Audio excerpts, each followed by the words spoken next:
Hi everyone. Hi everyone who just joined us.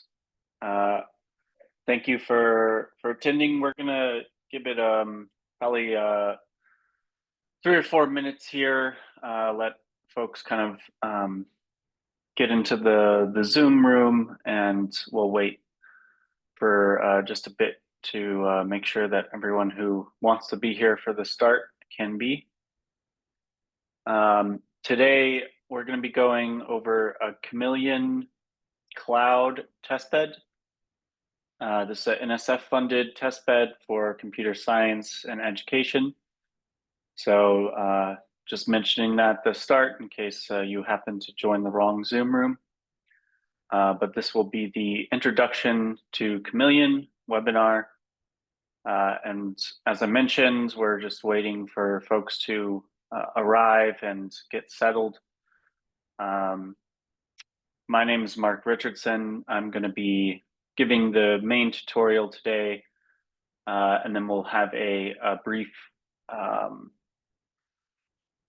moment, or we'll have some time at the end. Hopefully not brief. Hopefully we'll give enough time at the end for folks to ask questions.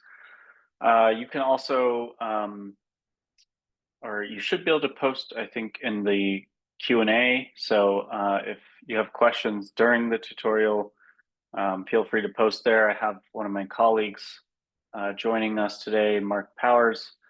He is very knowledgeable about Chameleon and has been on the project for a long time. So between the two of us, we should be more than capable of answering any questions that come up.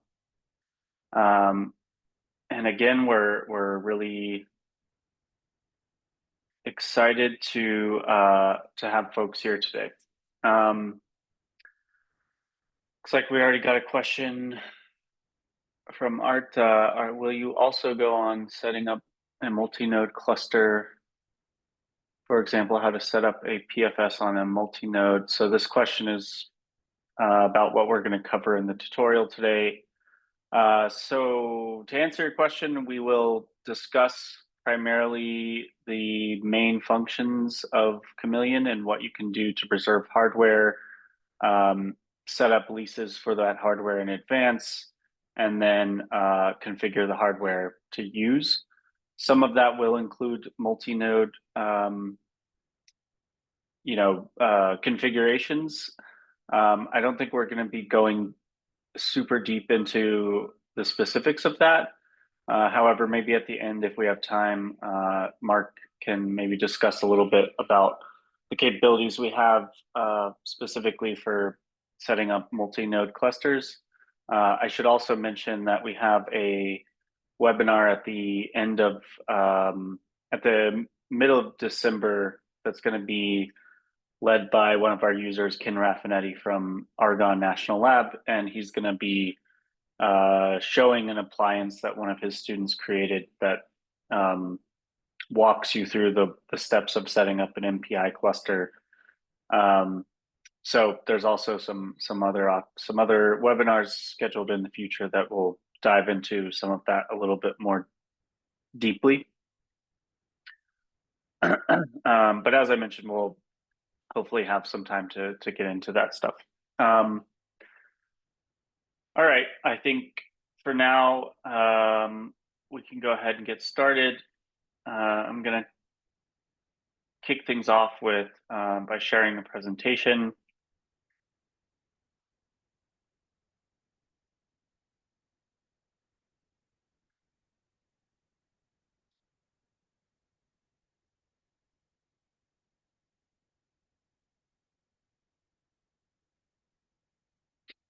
Okay. All right, so if you just joined us today, as I mentioned already, we're going to be doing introduction to Chameleon, Chameleon Cloud. This is a NSF-funded testbed that has been in operation for over 10 years now. So this is going to be primarily a demonstration of Chameleon. I'll be showing you some of the core functionalities as well as some of the advanced capabilities of the system I'll probably be flipping back and forth between the slides that I'm showing here and also just doing stuff with the system. However, you don't need to worry about trying to follow along with this. This isn't necessarily set up so that you can do the whole thing yourself. However, if you are interested in doing all of this by yourself, pretty much everything I'm going to talk about today, you can do yourself by following our Getting Started guide on our Chameleon documentation. And I'll walk through where you can find that on a later slide. We'll also be recording today's session, so I'm going to be posting it on YouTube. You can come back and rewatch it at any time. I'll also share out the slides with everyone so that you have all the materials, and you can go back and look through things as needed. And then finally, I mentioned we have additional webinars scheduled. So we have one webinar that's scheduled for November 25th, the week of Thanksgiving. That is a webinar that's being put on by user Freda Fun from New York University. She's done a tremendous amount of work on machine learning coursework, specifically how to teach machine learning operations at scale. And so she'll be going over a lot of the experience she had recently teaching that class for over, I think, 190 students. And then I also mentioned earlier, we'll have the webinar from Ken Raffinetti on the MPI appliance that you can use on Chameleon. So let's go ahead and get started. So first big question is always, what is Chameleon? If you're not familiar with Chameleon at all, and the answer is other than some reptile that changes color, to us, Chameleon is a large-scale, deeply reconfigurable resource for computer science research, education, and emergent applications. And what do I mean by resource? I mean, we have supercomputing data center hardware. We have edge devices, Raspberry Pis, just some nanos. We have hard networking components, storage, security. We make all of this available to users for no cost. But the resource that we make available are just kind of part of what we do, just part of the fun. We also give users bare metal reconfigurability and isolation for the hardware, so you can spin up virtual machines on KVM. You can spin up bare metal instances on a variety of different hardware. Maybe you want to run some edge to cloud workloads and need to deploy containers on Edge. That's our edge computing site. So whatever your research or education needs, you can come to Chameleon to find something that hopefully will work for you, or if not, you'll be able to find a solid foundation to build something that will and share it back with the community. And this kind of leads into this last point on the slide here, third point, which is that we're proud to be open source.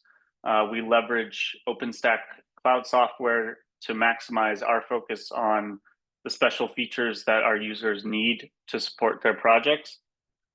So we're very user-first focused, as we like to say, and we also contribute to the vibrant community that OpenStack serves.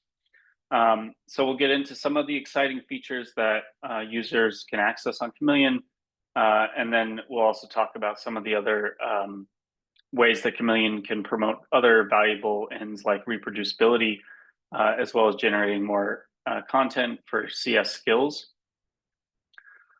We've seen pretty tremendous success so far in terms of impact that we've had. We have a growing community of over 13,000 users across 1,300 projects. We've seen over 830 papers that we've tracked have been published since the project start, which just hit the 10-year anniversary. As you see, we have this cute little 10-year anniversary logo to commemorate. So it's been a wonderful journey so far, and I think we're really excited to welcome new users into the platform. So to get started, the first thing you might be wondering is, do I need to have some kind of user account to access Chameleon and all the resources and services that you offer? And the answer is yes, you do need an account. You have to have some kind of registered account with Chameleon. However, we make it super easy through federated authentication. So you go to the chameleoncloud.org website and you click sign in. You'll be directed to this page that has this box here. You click on the federated login and you'll be taken to Globus, which then allows you to use your institution to log in with your existing credentials. So this makes it super easy to create an account with Chameleon. In fact, it's kind of a misnomer to say create, because you don't really need to create an account. You're just going to kind of use one of the accounts you already have.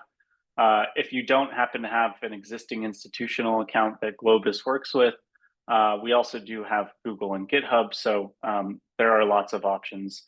I'll just emphasize, again, there's no cost to creating a user account. We're not trying to sell you anything here. You just create a user account, it's free. There's no actual charges or anything associated with this. Quick note on usage policies. As I've mentioned already, we are limited to supporting research, education, and emergent applications in computer science specifically. So we only have the limited capacity to support projects that are outside of that domain. We highly encourage users to follow best practices for securing their instances on the system. Part of what we're doing is giving you extreme access to hardware, bare metal. You're going to have access to the kernel, all this stuff. So it's really on our users to have the knowledge and the understanding of what they need to do in order to deploy their experiments safely. And then, of course, we do not support any kind of commercial or illegal use of the system. So if we determine that your project is falling within that scope, we're not going to allow you to continue working. But assuming that you fall within kind of that area of CS research or education or even emergent applications, we are more than welcome to support your work. This video is just going to quickly show this login process, just to kind of give you a sense of how easy it is. So I clicked login. Now I'm on the Globus page. I can put in my UChicago institution, click continue, and then I'm just redirected to my institutional login. So no fuss, no new passwords, just pretty simple integration. So after you've created a user account, the next thing that you need to do, and this is an absolute must before you can work with any resources on Chameleon, is you need to be added to a project. There's two ways to do this. You can either create a project, a new project, or you can join one. And if you're going to create a project, it's a very important caveat that you need to have what we call PI status, or principal investigator status, on associated with your user account. So there is detailed documentation about how to sign up for PI status and how to request it. However, I'll just say right away, we typically do not, in almost all circumstances, we do not give PI status to anyone who's not in some kind of supervisory position at a research institution. So if you are, for instance, a master's student or even a PhD student and you want to request PI status, you're probably not going to get it.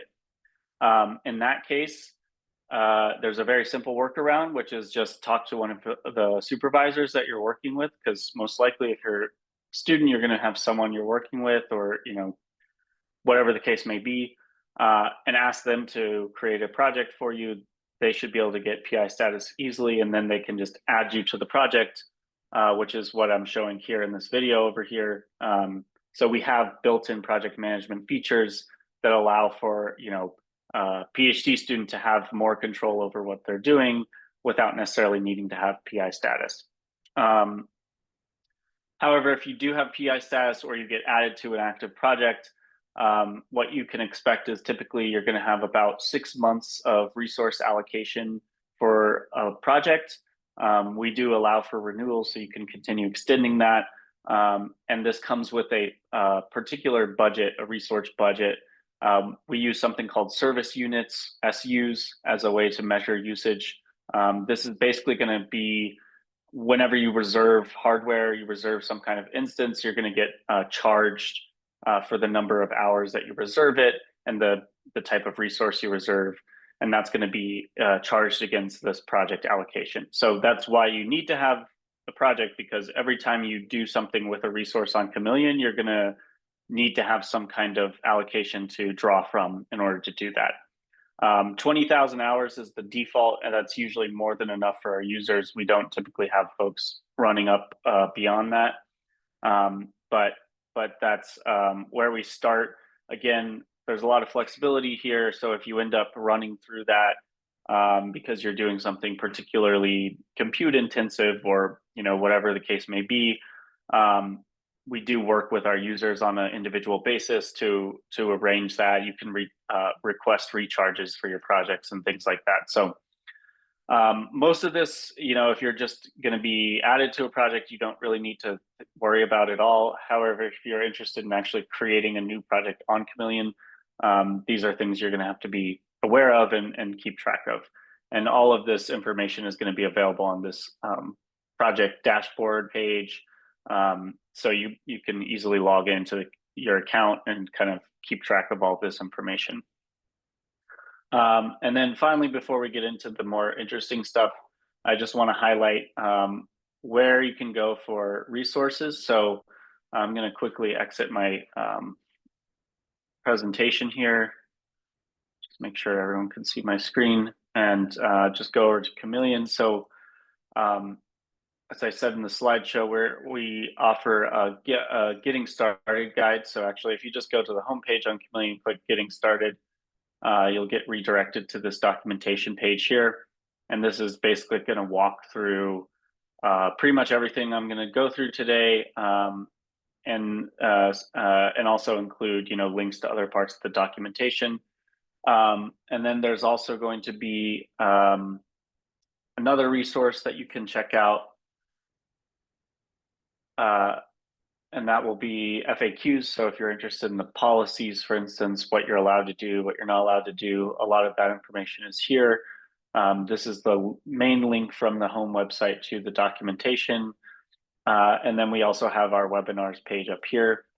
I'll also call out the blog, which is a great resource, especially if you're just getting into Chameleon and you're not super familiar with, what are people doing with this. In particular, we have user experiment blogs. These cover, these are actual stories from our users who have done work on Chameleon. We have examples of research, education, lots of interesting examples to draw inspiration from. Another really popular category is tips and tricks, and this is going to be where you can find a lot of your maybe going a little bit beyond the documentation, so to speak, and diving into specific problems that users have brought up over the course of our project. So these are great resources to use as you're getting started and to get familiar with Chameleon. All right, let me switch back to my slideshow.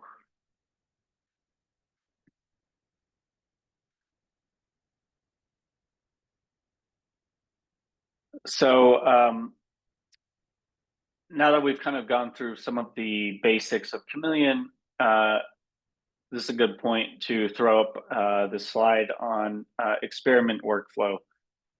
So you've got your user account, you now have a project, you have your allocation, and you're ready to start experimenting. Of course, all of this is going to be dependent on what you want to do with your experiments. You're all going to have maybe different ideas, different goals for what you need to do, different hardware requirements. This is why Chameleon is built the way it's built. We have a tremendous amount of diversity in the hardware, the way you can configure that hardware and use it. So this is not going to be a one size fits all for everyone, but this is kind of the typical workflow that we support with Chameleon, and that has been useful for a lot of our users so far. So the first kind of main question here is going to be the resource discovery. what hardware are you going to use? Are you going to use bare metal? Do you want to use virtual machines? Do you need to have containers deployed on edge hardware?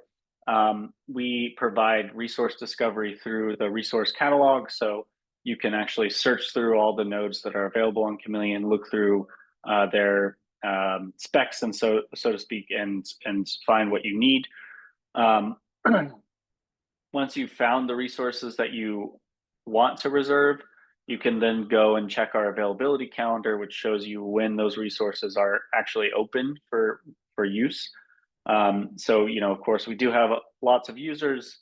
All these users are making reservations for hardware. So the availability catalog is a good way to find, okay, I want to make sure that this hardware is going to be available when I need it. Once you've gotten all of that information, you then can go and actually create the leases, the things that you need to get the hardware that you want, and that basically puts a block on whatever that resource is and says, when this time comes, this is going to be your resource and you're going to be able to use it and no one else. So that's why this advanced reservation aspect is a big important part of Chameleon, because in a lot of cases, we're providing specifically that isolation, that bare metal capability. KVM is a little bit more loose, although we do still have restrictions around KVM and when you can use resources for that. And I'll talk a little bit more about the virtualization resources. So allocating resources, and then once you've reserved your resources, and this may include network resources like VLANs, IPs, then the next kind of main step is really configuring the environment. So that's where again, you'll have to think about bare metal, KVM, containers. We have a very rich image catalog with both Chameleon supported images for users, as well as community images that have been shared by other users, and then snapshotting for saving work, networking capabilities, and some more sophisticated orchestration, like using heat templates. We'll also talk a little bit about how Chameleon is integrated with Jupyter Hub, and so you can actually create notebooks with Python-chi, which is our Python library for working with the testbed, and you can create pretty sophisticated experiments that you can run from a notebook. Speaking of interfaces, we have the authenticated federated identity. So all of these environments on Chameleon are going to be accessible through your login. And then, the main interfaces that we offer are going to be, where you're going to be discovering resources, allocating, configuring. We offer kind of three main interfaces through which to do that. The primary one's going to be, of course, the graphical user interface, or the portal that I was just showing. The other one is through the command line. And then, as I mentioned, we have the Python-chi, which tends to work very well with the integrated Jupyter Hub environment. And then, of course, the following step is going to be, running your experiment and getting the results back and analyzing them. And a lot of that is going to be, whatever your particular research needs are. So just to give a high-level overview of the type of hardware we offer on Chameleon, we have tons of CPU, kind of vanilla compute resources. We also offer some specialized resources like AMD nodes. We have some disaggregated hardware like GigaIO, which come with GPUs. We have GPU nodes themselves like A100s, B100s. We just added NVIDIA H100s to, that's down on TAC. So we have quite a nice variety of resources. Chi-at UC and Chi-at TAC are going to be the main data center sites currently that we have available. And then Chi-at Edge, as I have mentioned already, is going to be comprised of edge devices, and that's going to be mostly container-based deployments. Again, nice diversity there. I should also say we have Chi@Edge allows you to bring your own devices, so you can add your own devices if you have hardware sitting around that you want to use.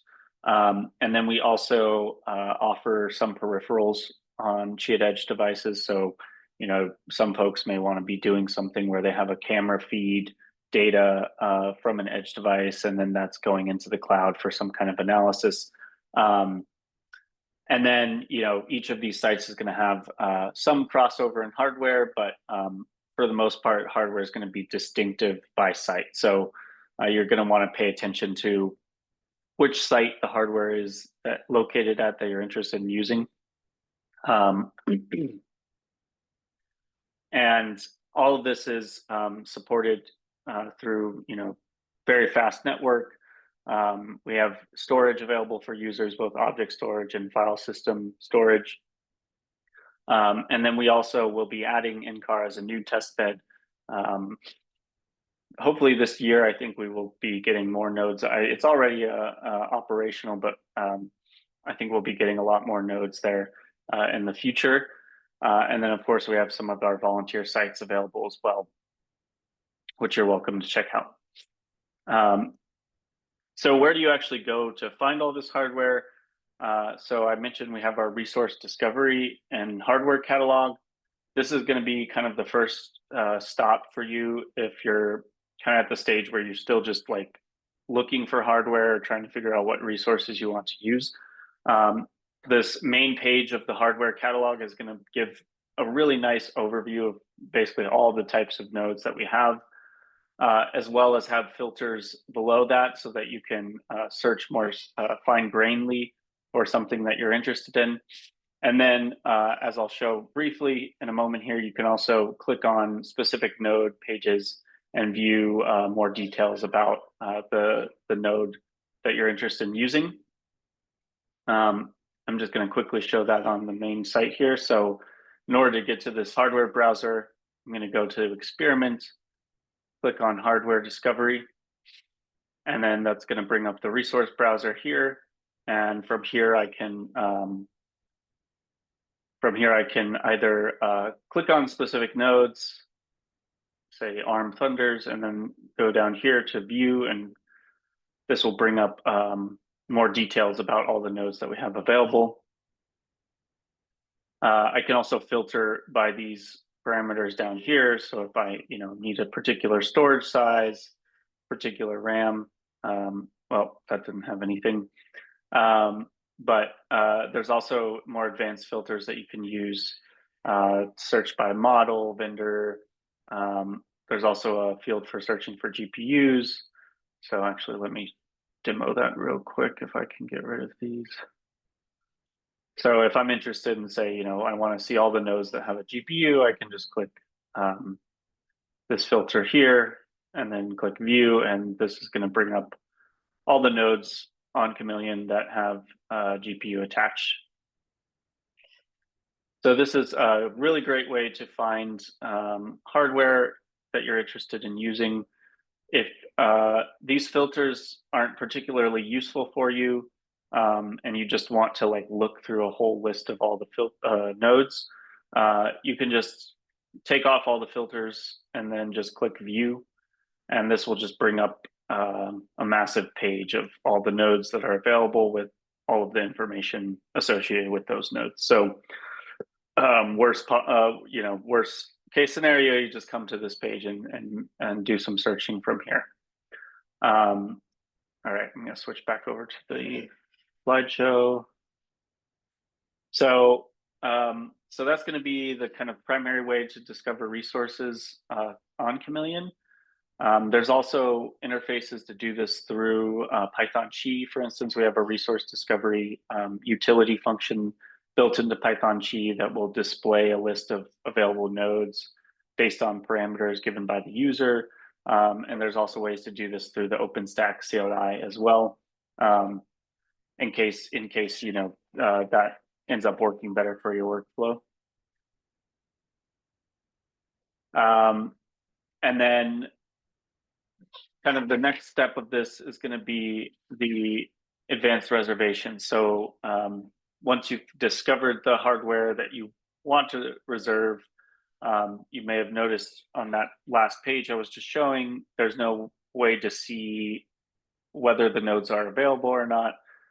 So in order to do that, you have to go and look at the availability calendar, the host calendar, and these are going to be available through the specific OpenStack sites. So I'm going to demo all this in a second, and it will make more sense then. But once you find the availability calendar, you can then put in a specific date range and node type. And then when you do that, it will filter the calendar to show you all the nodes that meet your filtering criteria. And if you see ones that are blank and white, that means those nodes are currently open and you can use them. If they have some kind of colored block, then they've already been reserved by someone else or perhaps your own project. Every resource that you reserve or that you use on Chameleon is going to need a reservation. So this is always going to be part of the workflow when you're working with resources. You're going to have to reserve hardware first before you're going to be able to actually interact and configure them. And again, this hardware availability calendar is going to be very useful for finding those openings. So just to quickly demo this, if I go back to the Chameleon portal and I click on experiment, I'm going to go down to this section here which says sites, and I'm going to click on one of these sites. So I'll just go with the tax site for now. Once I click on that, just want to point out this is going to take you to a different domain. So you are going to be no longer on that same portal site, but specifically on a site for Chia TAC. And then the other important thing to note here is that you're going to have a list of your projects, active projects available up here, as well as sites. So you can easily switch between sites from here. So if I want to switch over to UChicago, I can click that, and then it's going to switch me over to UChicago immediately, and so on and so forth. I can also switch which project I'm using as my active allocation source. On here, in order to view reservations, you're going to go to this tab here, reservations, and click on leases. And on the leases tab, this is where you'll be able to find the host calendar button. And from here, you can click on that. And this will take a little bit of a little second or so to load. But once it loads, then I can go ahead and look for specific nodes that I want to use. So if I'm interested in, P100, can click on that, and then this is going to show me how many nodes there are in total, and then also specifically when they are not reserved by other projects. So it looks like this one I could use after a day or so from here. So that's going to be really important for making your reservations. Once you've actually looked at the host calendar and you've determined that you have a certain hardware you want to use, you want to create a lease for that hardware, you see that there's opening for it. The next step is going to be actually creating the lease itself.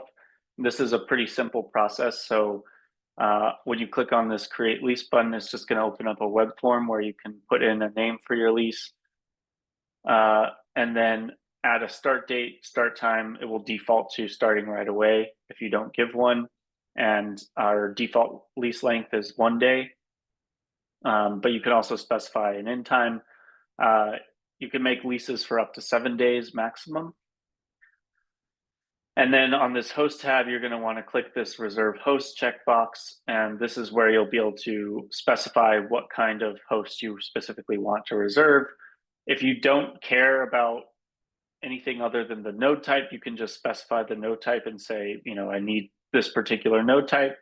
However, if you have like something really specific, or you even want to specify like the exact ID of the device, you can do that so that you get the exact node that you want.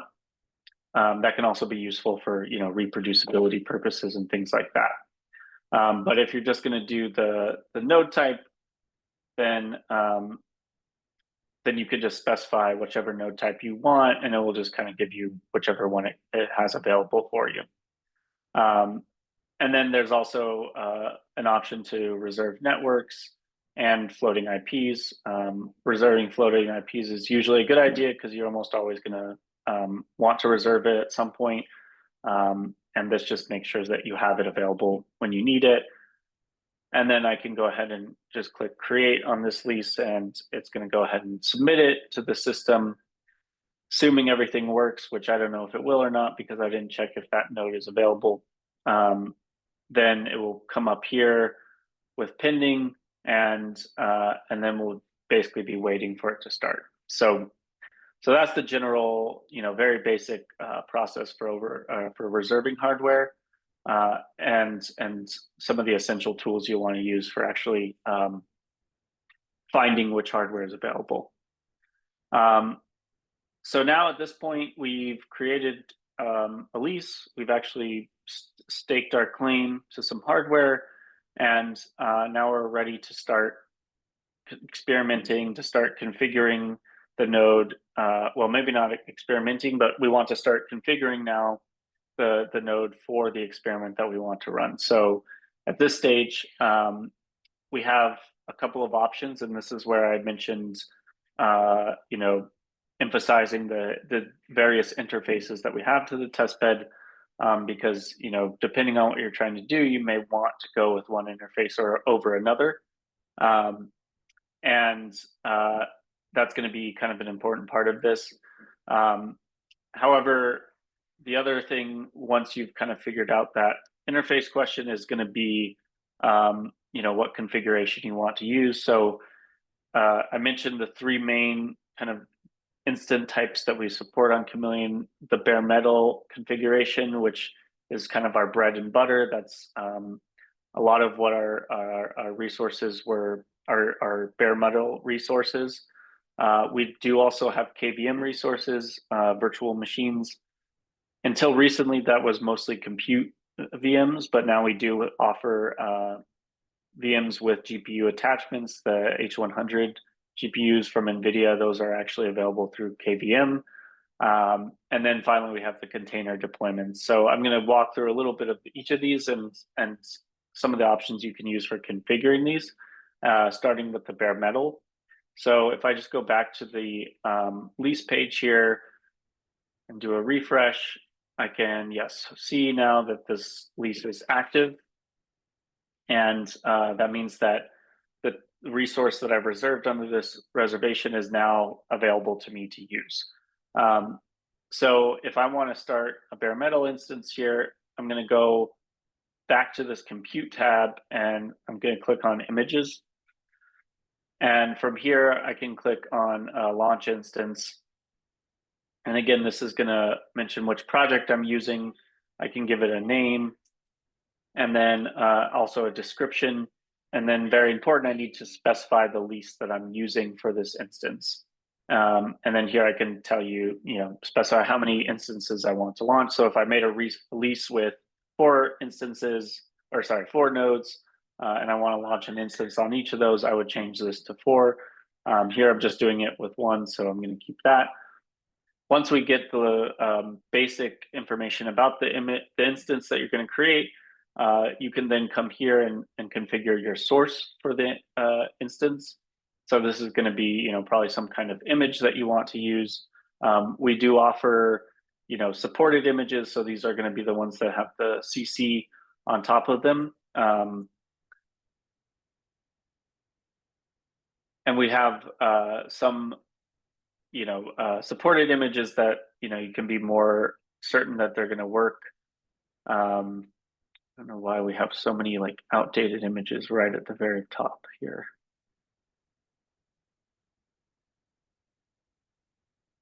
But let's say we're going to go with I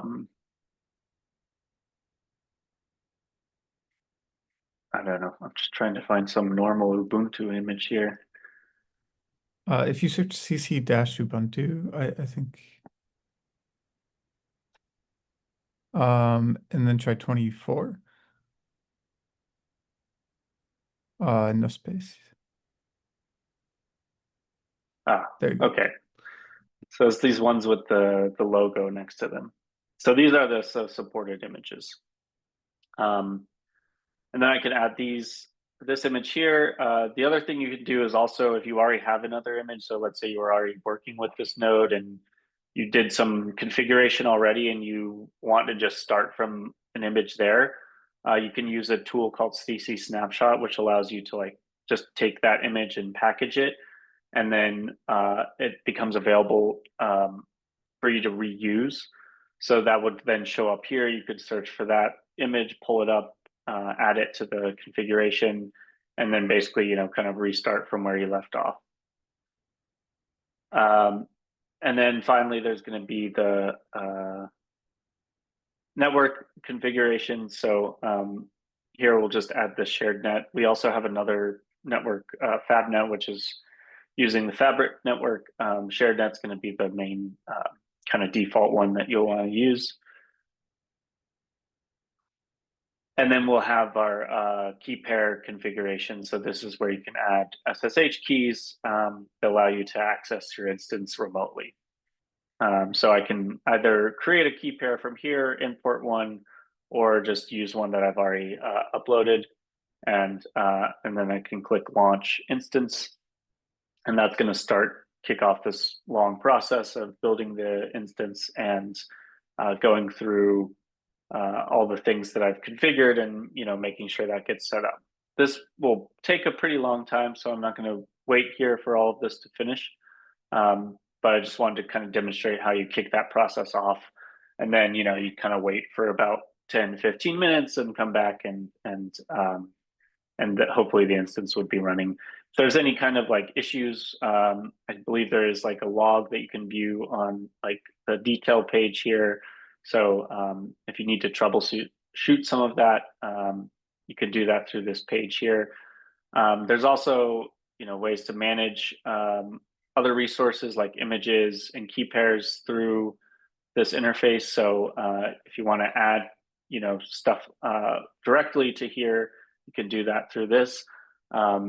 Again, mostly all of these things on the side here are going to be different options for configuring the instance. So we have networking options. I mentioned the floating IP address. So this is the one that I've reserved for the instance. I can go over here and associate it with the instance that I'm launching. And then that way I can use this floating IP to connect. We have orchestration options here as well.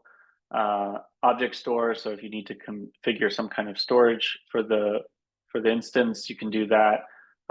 File shares, and then of course all your reservations and leases can be managed here. So that's kind of a high-level overview of all of the bare metal configuration. A lot of this configuration is going to be the same for the KVM site. So I'm just going to pop over there real quick because it's going to look very familiar. So now I'm on KVM. Oops. KVM attack, and this is going to look almost identical to what we were just looking at. It's going to have instances where I can launch instances from here. I can manage images, key pairs. Something that you don't see on the other bare metal one is going to be server groups or security groups, and then in volumes as well. So you can manage volumes with KVM. But then also, we have other networking stuff, security groups, something you can configure with KVM, and then all the typical orchestration stuff as well. So this is going to be, very familiar. It's going to look pretty similar to a lot of what you're doing with bare metal, except it's going to be, virtual machines. We do have a flavor calendar, so you can view availability for KVM. So pretty much all these are going to be, have some availability. Looks like most of our GPUs are being used, but oh no, actually this is the number available. So there's a lot of GPUs available on KVM right now if you're interested. so that's going to be one way you can check for availability and make sure, is there enough room for me to do what I want to do. And then making a reservation for this is going to be pretty much exactly the same. You're going to, put in a name, specify the amount of time, and then the only difference is rather than reserving a host, you're going to reserve a particular flavor. So if you want, GPU, for instance, I can do this, and then create it from there. Oops, I maybe shouldn't have done that. Anyways, so we can make leases pretty much the same way that we do for bare metal. And then the instance launching configuration is going to be quite similar as well, with all of the kind of typical differences you might expect when going between bare metal versus virtual machines. And there we go, made my lease. So that's a lot of the KVM overview. I have a slide here that talks a little bit more about some of the features for this. As I already mentioned, there's storage volumes you can attach for KVM. There's also GPUs available now on KVM. We have adjusted the duration or the limit on duration of lease for KVM, so you can make reservations for up to 6 months for the compute virtual machines. The GPUs are still restricted to 7 days, but this is also going to be way more cost effective. So it's we make these instances available at a fraction of the cost of bare metal. So this is useful if you have a lot of compute needs. And then finally, we have Chi at Edge. I'm not going to show all the all those same stuff with Chi at Edge, but it's going to be pretty much the same thing that I just walked through, except you're going to be deploying containers rather than a virtual machine or a bare metal server instance. So, some of the highlights for Chi at Edge are, having the IoT peripherals available for some of the devices. And then, of course, supporting your own device, bringing your own device can be useful, especially if you have a bunch of, Raspberry Pi sitting around and you have some cool ideas for what to do with them. So I'm going to kind of quickly switch gears here and just go through some of the community that we have around testbed and, really try to hammer home some of the ideas that our users bring to this community and the types of things that they're working on. I already mentioned that we have our user experiment stories, so you're welcome to go and look at that. But I wanted to highlight a couple of cool user stories that we have. So one thing that I haven't mentioned yet that is highly integrated with Chameleon, but isn't quite part of Chameleon as an official, project service, is this platform called Trovy. So Trovy is really where sharing and Chameleon come together. Trovy is a platform where you can package artifacts and then upload them to the platform, and they can become available for other users to browse, search, read your documentation, download your GitHub, and they can even run them on testbed. So Chameleon, of course, is very well supported on Trovy. So we have, a button on Trovy that you can click and run an artifact on Chameleon, and it will, basically open up a Jupyter environment for you. You can run through it and then repurpose it for your own experiments. Trovy is also an area where we have a lot of collaborative work. So people may be working on a project together. They might use Trovy to package an artifact, put it on Trovy, and then they can collectively build an artifact together. A lot of people also create collections of artifacts. So this is not something that we have supported yet, but we do have a lot of artifacts that kind of feed into each other. These are more educational artifacts where, there's a series of courses or a series of lessons, and users can follow each lesson to cover each part of the course. And then the other cool thing that we have with Trovi is that we track a lot of the engagement on there. So a lot of people can, we track engagement metrics like how many views does the artifact have, how many unique users, and how many people have actually launched the artifact and then ran part of the notebook that is contained in there. So this can be a great way for you to track, engagement with your artifacts. Also very useful for reproducibility purposes. A lot of artifact evaluation. Participants will use Trovi as a way to share artifacts with reviewers and things like that. So this is a really good way to browse other things that people have done in Chameleon and even find working artifacts that you could maybe take and repurpose. Just showing a graph of how many artifacts have been shared on Trovi since 2020, which is when Trovi started. And we're up to, I think, almost 272 artifacts now, over 100 authors, unique authors, contributors. So it's a very rapidly growing community. We're really excited to see it starting to kind of take off, and hope that people continue using it in really cool ways. On Trovi, there's, so I don't know if there's an artifact specifically shared for these examples, but just to give some quick examples of the types of research that we've supported over the 10 years. One of the big things is people love using Chameleon for is power monitoring and energy efficiency studies. So one example is from a group at Argonne National Lab who's characterizing performance and power consumption of HPC simulations and AI applications. And they've used Chameleon to actually run these workloads, measure the energy that they use under varying parameters, and then actually use that to create these kind of benchmarks that other people can use for comparison. We also have lots of storage projects. So one of these is looking at how we can use machine learning to improve the admission policies of flash storage. And they're using Chameleon to run the experiments with, different deployment targets. They are configuring,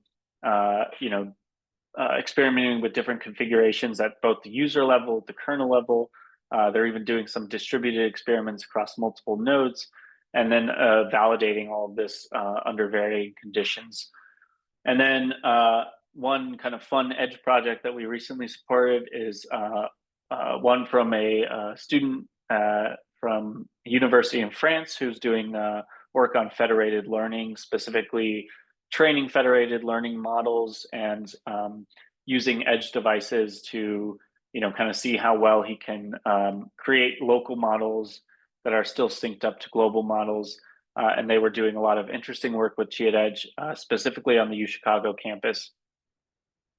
On education, we have tons of examples of this, but I already mentioned one of the probably the coolest classes we supported has been from this professor at New York University. They were teaching a very large class on operational machine learning, and they had students using Chameleon to configure nodes, set up GPU workloads, and then all of this was being done through and coordinated through a lot of interactive materials on Trovi. So the teacher, I think, had 12 courselets or course materials that she uploaded on Trovi, and then the students would, each week work through one of these notebooks and, cover some core concepts of the class. And this was such a massive class. It consumed around 186,000 hours of VM and close to 18,000 bare metal hours. We had 11 terabytes of total storage, and there was over 15,000 leases created. It sounds like a lot of work. It was. That's why we're super grateful to Professor Freda Frund for doing this amazing stuff. And being super generous to share all of this back with the community, which you can find by scanning this QR code on the screen here. But just a lot of really cool stuff that she was doing there. And I'll just mention too, this was something we calculated what the equivalent cost on commercial clouds would be to teach a class like this. And it was something around $50,000 or about $250 per student. So really amazing work and usage of the testbed. And then another thing I like to highlight is our reproducibility initiative. So we spend lots of time, talking about reproducibility, highlighting reproducibility, working on features to support reproducibility on Chameleon. Trovi is a big part of that. We really, want this platform to hopefully serve a purpose for reproducibility communities. So in that line, we've supported tons of artifact evaluations at conferences from SC to CSS, some of the storage conferences like FAST, operating systems, even some international ones like Eurosys, ICPP. And these are really great projects for people to basically package their artifacts, create artifacts that demonstrate the experiment findings, and then share those artifacts with people who can then access them, run them on the same, maybe even the same exact hardware, same configuration, or if they need to play around with the configuration, they can do that. But Chameleon makes it, really easy for all of that to kind of happen in one place. And then we support these with tutorials and things like that. So if you're ever interested in taking part in something like that, we're more than welcome to support things like that at other conferences as well as ones we've already been supporting. And I'll just mention as well, we have a recent paper, a report out on the challenges of reproducibility, which is really interesting read. Recommend taking a look at it if you're interested in that kind of stuff. All right, so that's the end of my slides. I'm way over time. I very much apologize, but I am more than happy to sit on here for another 20 minutes and answer any questions that folks have, as well as discuss any topics that people wanted to hear about but didn't get covered in this tutorial. But mostly I just want to thank you all for listening, for providing, for being here, and look forward to any questions you might have.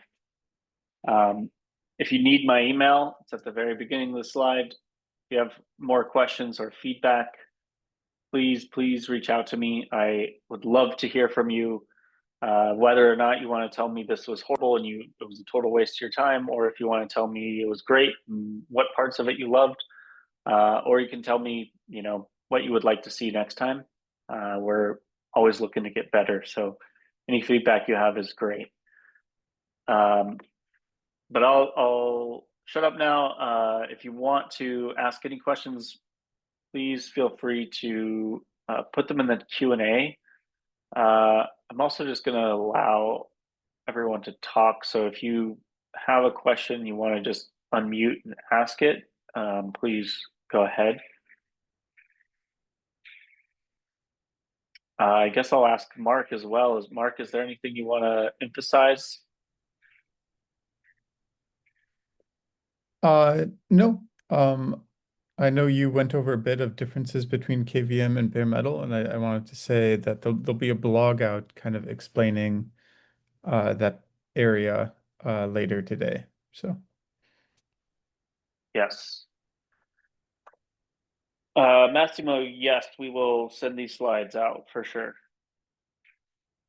And then I saw someone ask a question about recording the session. Yeah, so we are recording it, and then we will be posting it on YouTube. So you will be able to access it from there. We have a channel on YouTube, Chameleon Cloud. So you can either just check that, or I'll also send out a follow-up email to everyone who registered with the link to the video.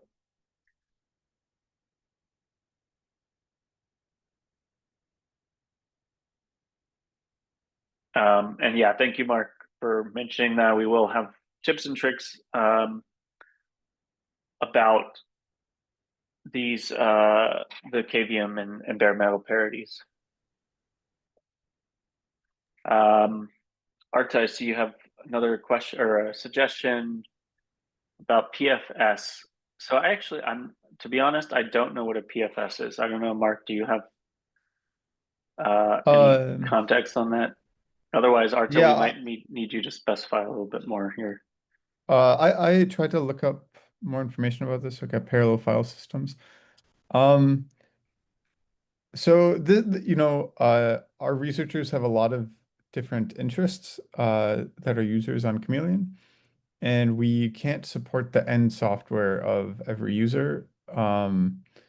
And I haven't seen much demand for PFS. So usually if I knew a user who had experience with this on Chameleon, I'd happily put you in contact. But maybe if this is something that you are able to figure out on Chameleon, we, could work with you to showcase a artifact or some sort of resource, or we have a Chameleon forum even, and we could share any work that you have with other users who may be interested in PFSs. But we Uh, ourselves aren't able to, put the time into developing that, since we're working on the we infrastructure. Yeah, and I'll just add to that. I'll say the that was a great suggestion, Mark. The forum. So I didn't show the forum, but we have a forum with you know pretty good user community on there. You're That's really a good place to seek help from others. And I'll just say, like, I don't know for sure if we have someone doing something that you're like what you're considering. Um, but chances are more likely than not that we do, and it's just a matter of finding the right people. Um, Also, if this is something that you're really interested in, or you have like a large community that would be interested in that, we'd love to, maybe talk to you more about doing some kind of, figuring that out and then doing some kind of webinar on it for other users, that might be interested in doing something similar. So those are all great suggestions to bring up. And the other place you can put suggestions, that if you want to get more of a kind of direct response from our staff itself. Um, oh, the forum is unavailable right now. Uh-oh. I'll take a look. Uh, so the help desk is also available, and that will connect you directly to site engineers as well. So if you poke around, or you just have general questions about something, you're more than welcome to reach out there. But yeah, we I think these kinds of suggestions are great to hear from the community. So thank you for sharing that. And I'm curious if you have any more specifics about the type of things that you're interested in doing. But we can follow up offline on that if you want to chat more about that.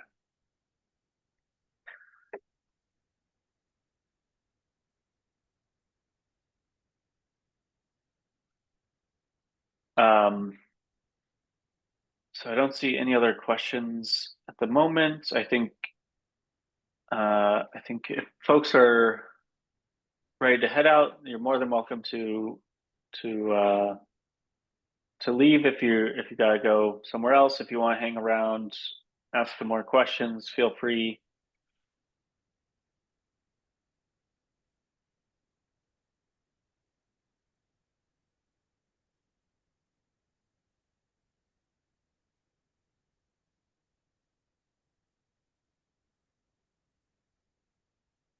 I'll just quickly show where the forum and help desk are. So these are pretty prominent at the top of the page, so quite easy to find if you need to post in these. Apparently the forum is down. Yes, it is. Yeah, But I think this might have been hit by the AWS outage yesterday, somewhere on the line. But classic, classic. Blame the AWS outage. yeah, No, yeah. I'm kidding. But the help desk should be functioning because we don't run that on AWS. So that's all. That's also where you can create tickets here and add more specifics about your issue. This is also a good place for feature requests. You know, if you have ideas or things like that. Just because the forums are good, but the staff itself may not be looking at that super closely. So forum is usually better if you're trying to talk to other users or other folks who may be interested in what you're doing.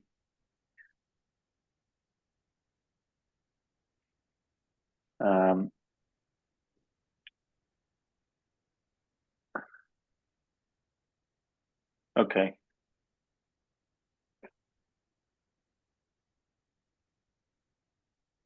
Yeah, Ardan, I don't.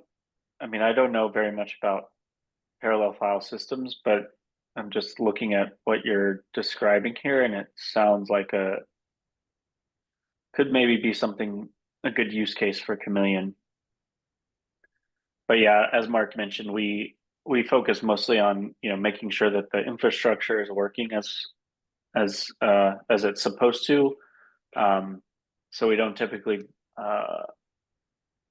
help users like set up their experiments, so to speak. But as Mark said, if there's some kind of specific thing that you're trying to do that's not very easy to do right now, we're more than willing to work with you to figure out how we can make that easier.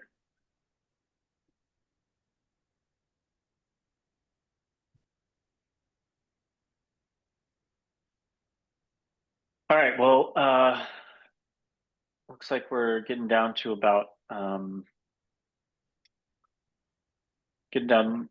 pretty low attendance here. So if there aren't any other big questions right now, I think we'll just go ahead and wrap this up. Thank you so much for everyone coming out. And please keep an eye out for that recording and slides, and get in touch if you have any more questions. Thank you.